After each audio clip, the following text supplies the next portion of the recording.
मध्ये असा सपोर्ट करा सगळ्यांनी. कारण मी एक हाउसवाईफ आहे. पण YouTube चॅनलमध्ये मी आता हे YouTube चालू केलं तेव्हापासून मला असं पूर्ण चॅनलवरचे आपले फॅमिलीच एक वाटायला लागली. काम थोडंसं केलं की मोबाईल घ्यायचा, बघायचा. नाहीतर मी कधीच मोबाईलकडे मी काहीच कमेंट सुद्धा कधी कोणाला केलेली नाही. माझी मुलगी सगळं चालवायची. पण हे आता मुलगी गेली सासरी ती.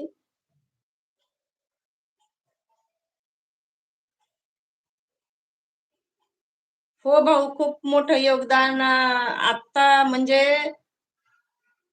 ते वारले जानेवारीमध्ये 21 जानेवारीला असे छान विचार ऐकायला आवडेल. हो ताई. आणि असंच मला सपोर्ट करा. जय भीम, जय महाराष्ट्र. राणीताई